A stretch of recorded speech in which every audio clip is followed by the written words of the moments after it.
Hello, friends. Welcome. I'm so happy to see you. For those of you who don't know me, my name is Mazzotta. I'm an Akashic therapist and Reiki Master, and it's absolutely my mission to assist curious humans with ditching their doubt, ditching their indecision, and stepping into the greatest level of thriving possible. And I'm so excited to be able to invite my friend Darlene on with me today. We're going to be talking about this concept of protecting your energy field. It's something that I did a post on a little while ago. And she had some really, really brilliant thoughts on it. And I said to her, I was like, I think we need to go live and chat about this. And she's like, me too.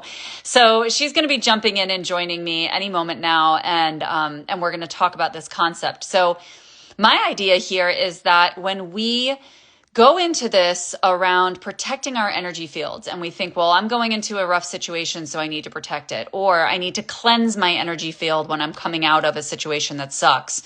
What happens is we give the universe and the other person in the situation this idea that, there's something big and bad out there that's coming to get us or that's attaching to us. And that's really not the case. And it's a real distortion that leaves us in a space of fear. And we actually have the opportunity to be able to stand in a space of real confidence around who we are, around what can access us, and we get to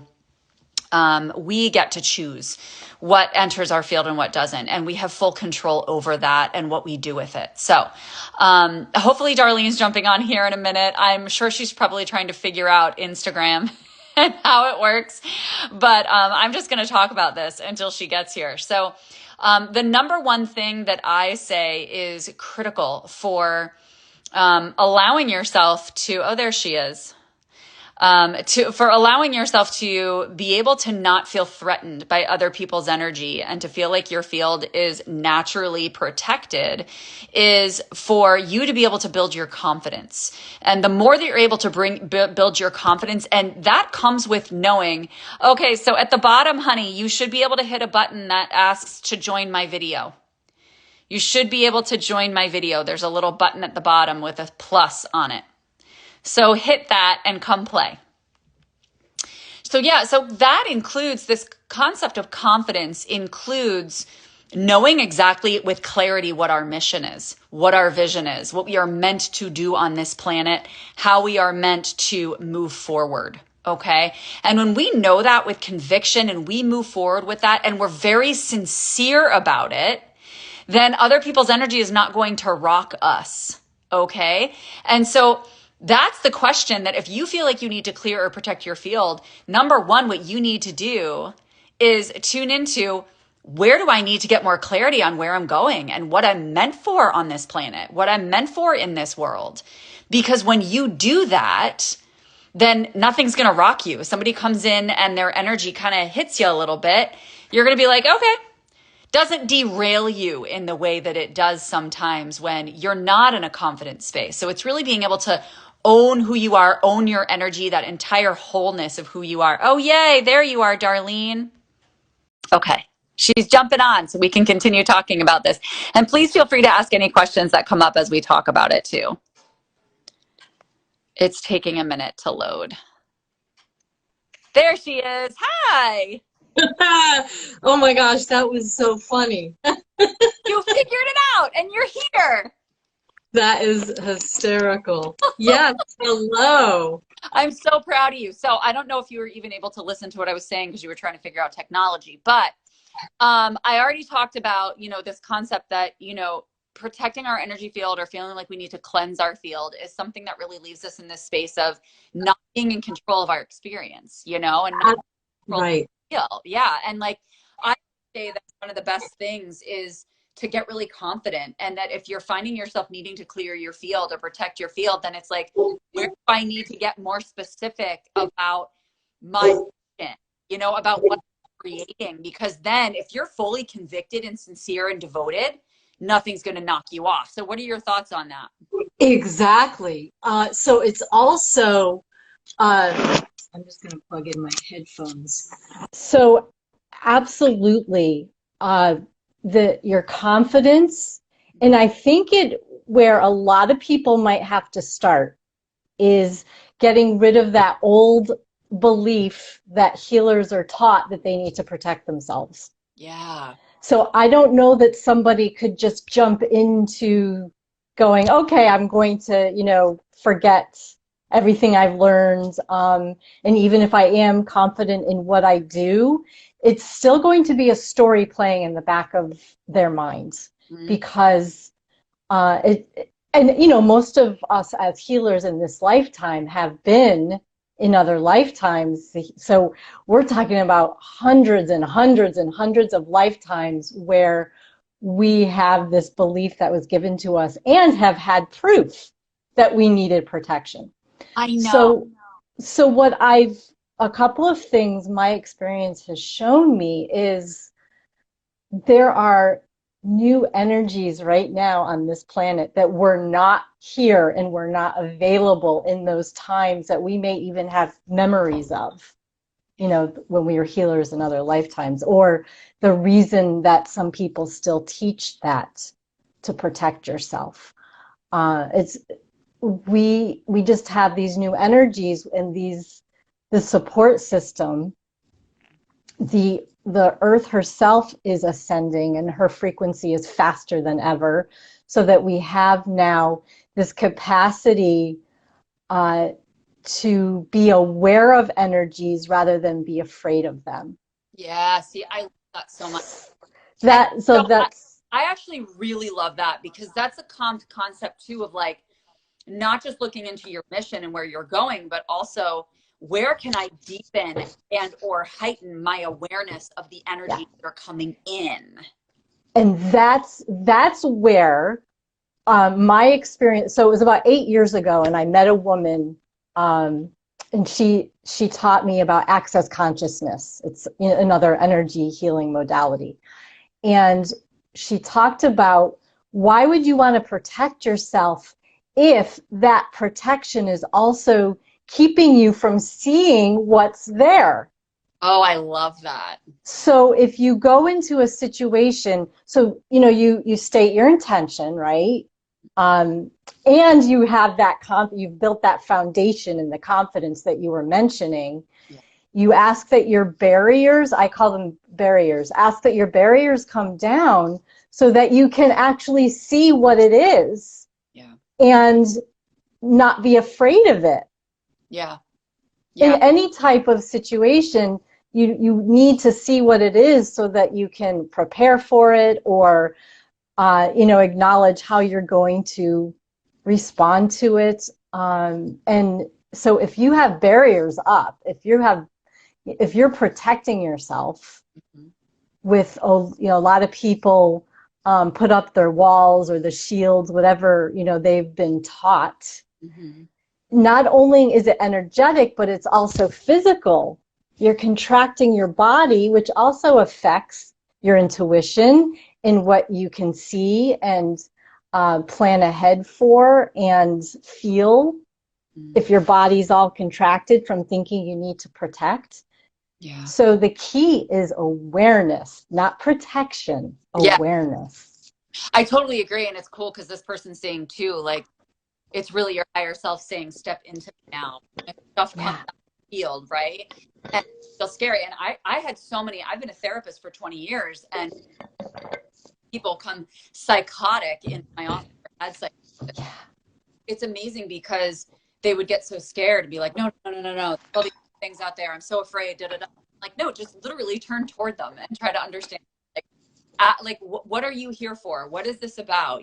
What does this mean? Why now? And start to understand it. And every single time they do that, they're able to mitigate that fear, and they're able to actually have a deeper understanding and unity with themselves and the universe and the people around them. So yes, it's really beautiful. And I think that we can use this urge to protection as an access point to heighten our awareness, to even deepen our intuition more. And like you said, like, relax the body, surrender a little bit, surrender to that higher self.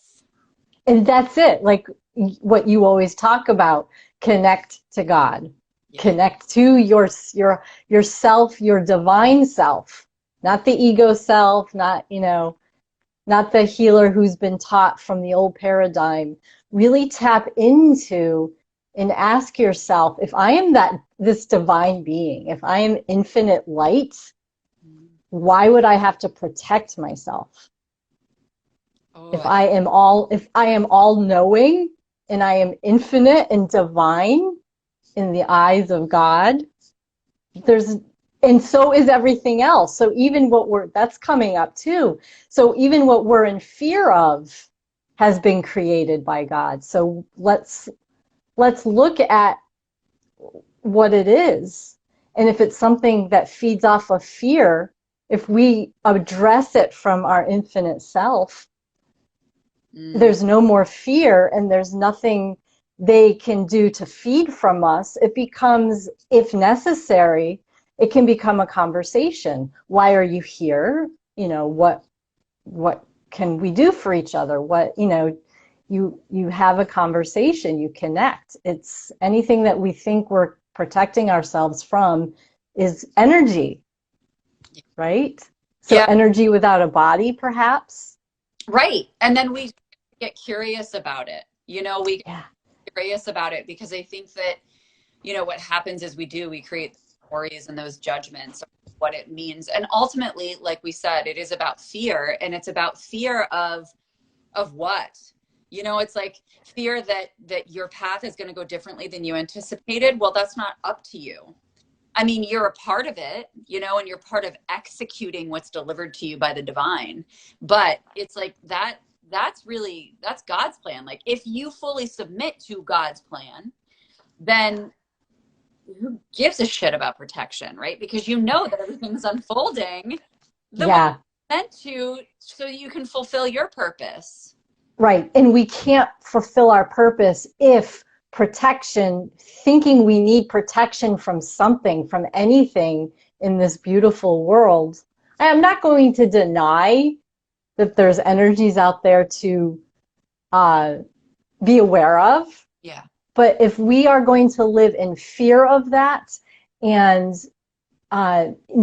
always, as soon as we leave and go outside our door, if we're going to be living in fear and thinking we need to protect ourselves as soon as we leave the safety of our home, we can't fulfill what we came here to do.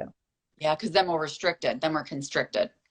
We're constricted. Our nervous system is constantly, fight or flight, and that's not what the original human did not come designed to live in fear and always think that she or he needs to protect, oneself from this beautiful world. Yeah. Yeah. I think it's like that trust in ourselves too. Mm-hmm. That trust in like whatever comes my way, I'm going to be able to handle. Right. Oh, I love that. See, this person's right on point. We've got to walk in our authority 100%. Exactly. 100%. We have to walk in confidently knowing I am the master of my experiences. I am the master of reality. I am the creator of my reality.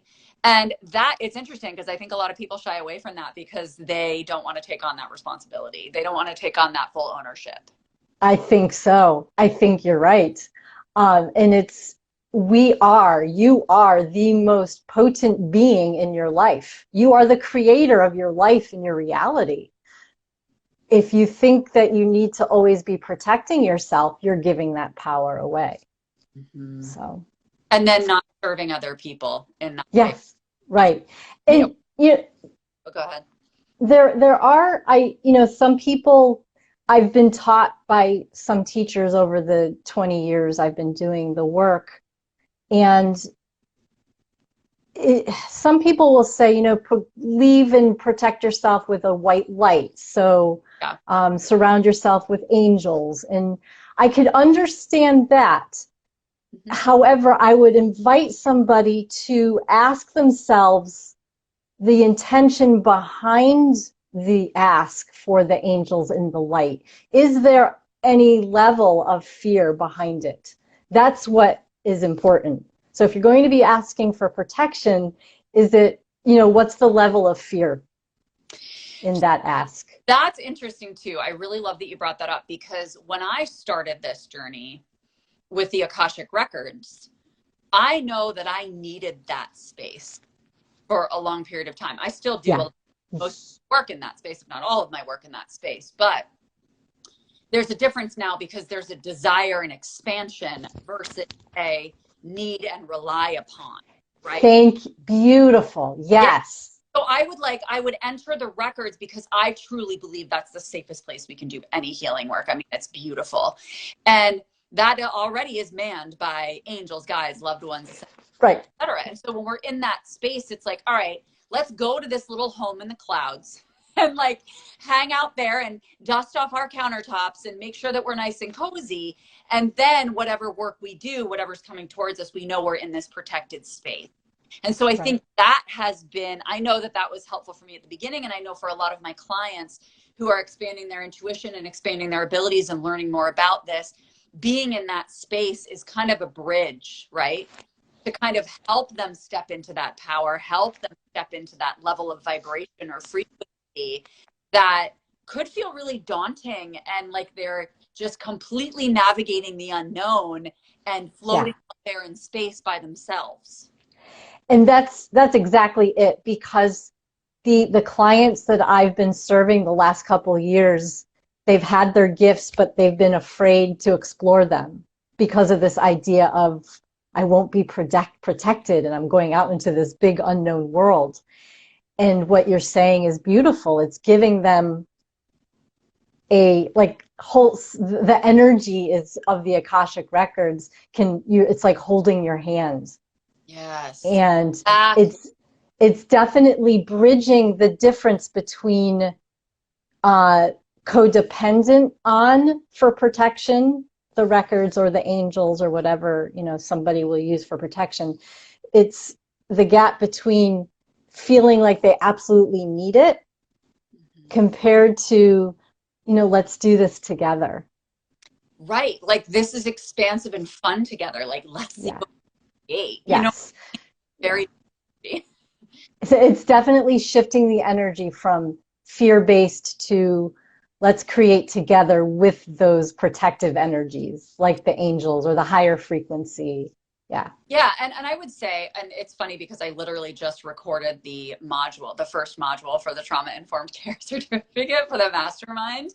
And I was talking about this concept of like grounding the body, before we do any kind of trauma work, especially for people who have had complex trauma or repeated traumas or things like that. And so I think that especially if you are a human who has undergone a significant amount of trauma, Mm-hmm. when I take people on astral travel journeys or to all certain different places in the clouds, let's say, or in the multiverse, I always have them bring either their higher self with them or an angel or a guide, because I'm like, just to at least get them used to it. Because the thing is that even if they understand this concept, their human's going to freak out. Yeah. If they aren't used to it, if they're not feeling safe, and that's not something that they're necessarily consciously understanding that their system is responding to. And so we want to be really gentle and on Yes. of that, of course. So it doesn't mean that, oh, you're not, expanded enough if you decide to be codependent on God. Listen, go be codependent on God. You have permission for that. Do that, man. Don't be codependent on all these humans that are unreliable, right? But at least it's a bridge, right? It's a step toward. Right. Yeah. Right. And I look back and I do remember where I was. And the reason that concept came to me when it did, 10 years in doing the work, I was ready for it. Yeah.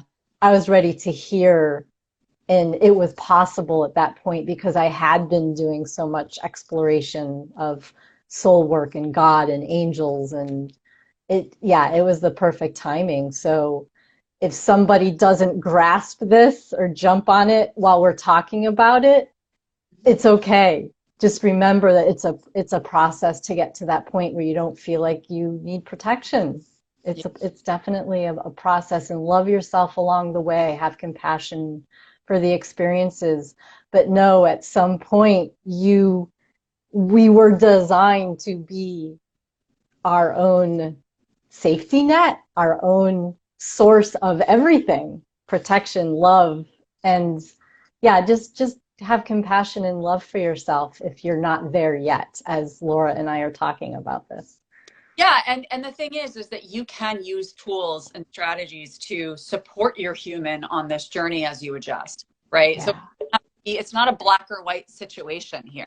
You Right. get to do a little bit of both. So, tapping, as you know, is one of my favorite modalities for helping work through trauma or limiting beliefs. And it sounds to me like I need to do a tapping on releasing this protection belief, right? For or for anybody who's on the healing path, because it does become something that we identify with. And sometimes we think it and we don't even know where we picked it up.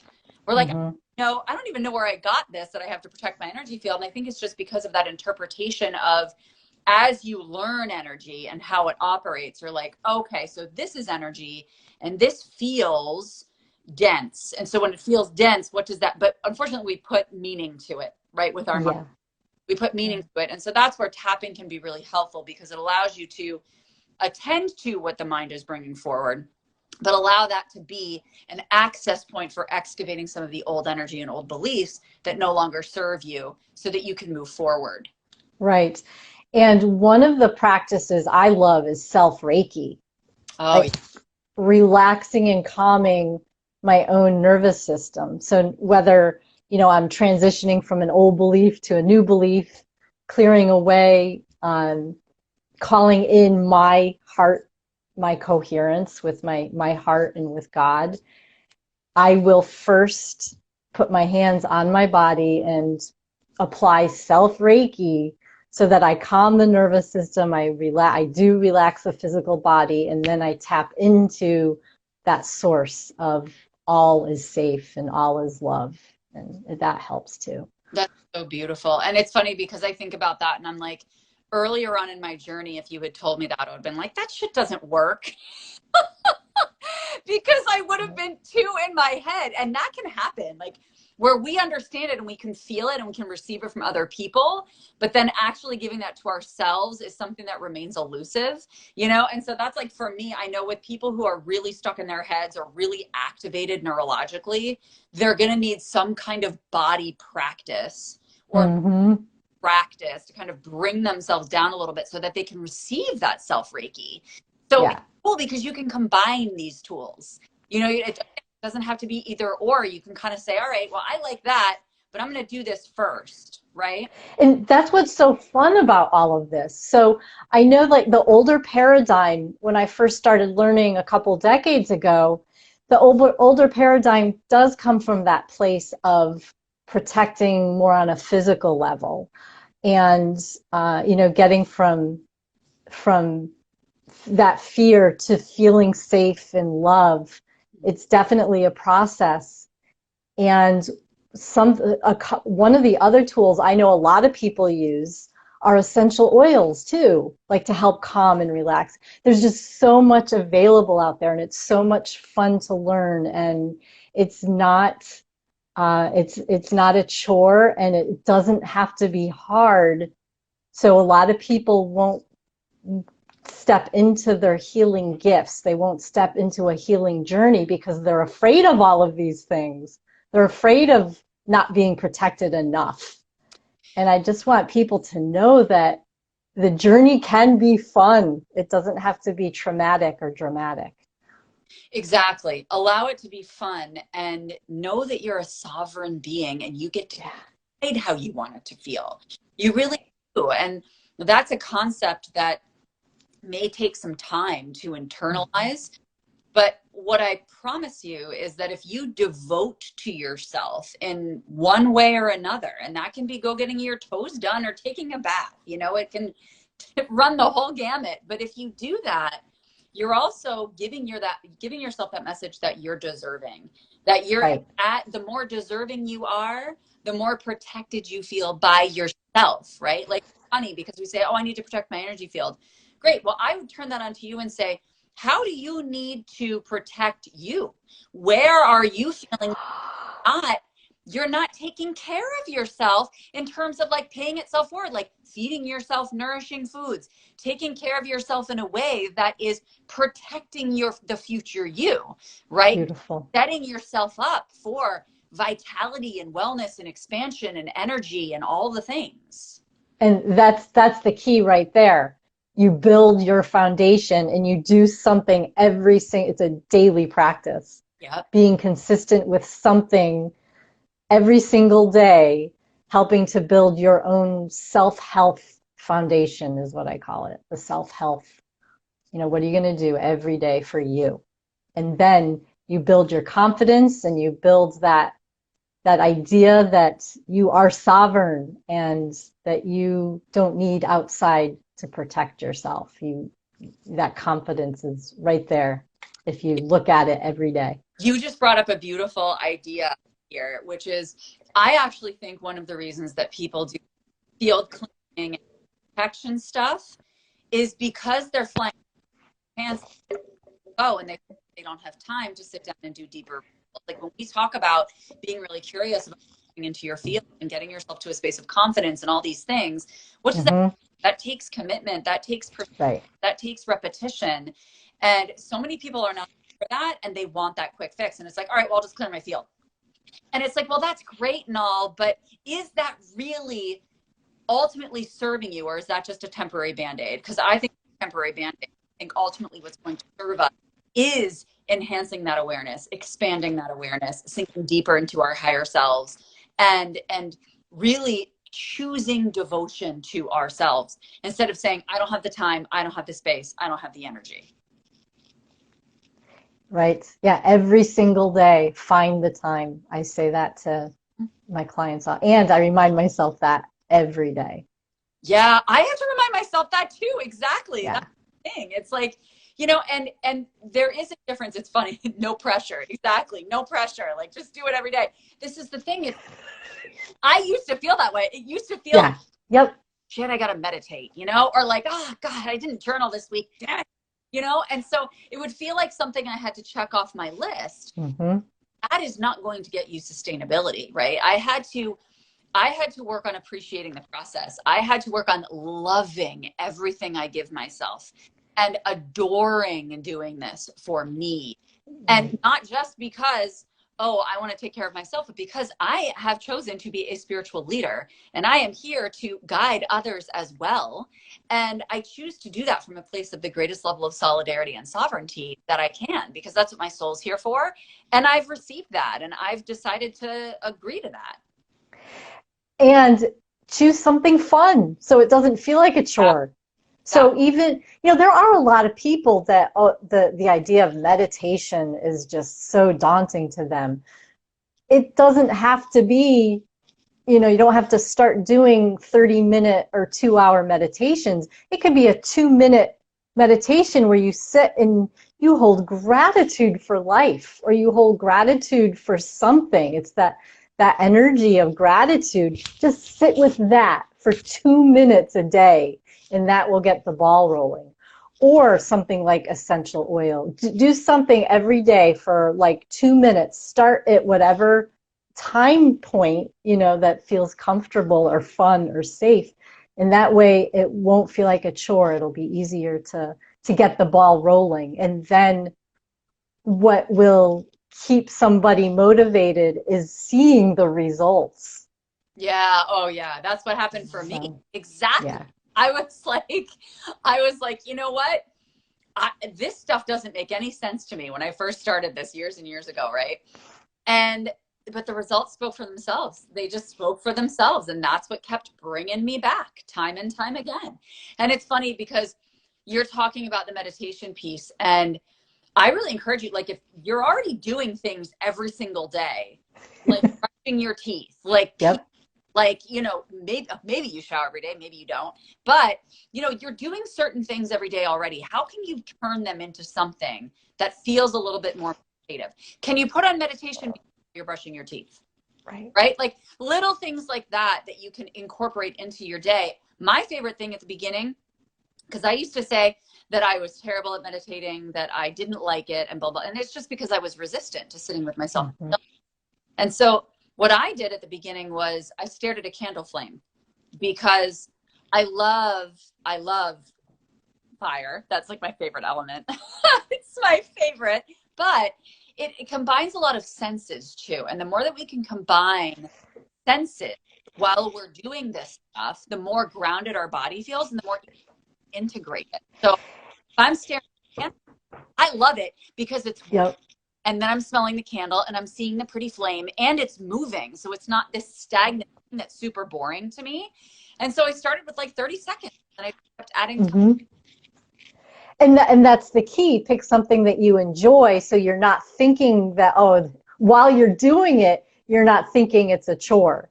Yeah. So you're in the energy of it. So, and also, yeah, bringing in the senses. I was a preschool teacher for so long, and that's how I teach. I teach adults the same way I would teach kids. Just, you know, your senses give you so much information and will help to whatever you're asking for, whether it's to relax your body, if it's to enjoy your body, to learn how to meditate, to develop your intuition or develop, you know, this sense of feeling safe in your body. Yeah. Doing something that involves all of the senses, like a bath once a day. Mm-hmm. And play. That's how I got started with creating this idea of integrating music with scent. And I would also put in the bath, I'd play music, and I would also put like rocks in the bathtub to give, you know, for sensory, and just play. And then it doesn't, it's not a chore, it becomes something fun. And then as you get into that energy of fun and relaxation, the fear about protection will start to dissipate as well. Yeah, that's what I always tell people about the confidence piece too. As you build that, as you cultivate that, you just realize that the fear is not holding on to you as much, or it just starts to follow. And the same goes for our connections to people that are not serving us or that are not. Yes. You know, as you continue to grow in who you are and towards fulfilling your core mission, and again, you're sincere about it, then if people aren't meant to go with you, they're not meant to go with you, you know? Right. Yeah. So beautiful. Thank you so much for chatting with me today. Thank you for inviting me to. This is definitely one of my favorite topics, because this is one of the things that keep people from actually stepping not just into their potency, but actually becoming a healer that they know they came to be in the first place. Yeah. That idea of protection. Yeah. Yeah. So. And some of the beliefs that interfere with stepping into that potency is, maybe we could do a series. Oh, that'd be fun. Coming up with different beliefs that interfere with people stepping into not only their role as a healer, but their sovereignty, their abundance, infinite abundance, their, you know, this, that, or the other, whatever it is they desire or their soul desires. Right. And then they can actually hear what their soul desires because they're not living in fear. Yeah. Exactly. Oh, gosh. Yeah. All right. So, friends, thanks for joining us. And definitely tag people if you think that they can watch this on the replay. And we love you. And we will see you very, very soon. You can connect with Darlene at Darlene Energy Detective, Darlene_Energy_Detective, correct? Yes. Yay, I got it right. And, I'm obviously in Emerge Healing and Wellness. It was so nice to spend time with you guys today, and we will see you very, very soon. Mwah. Bye. Thank you. Love to everybody.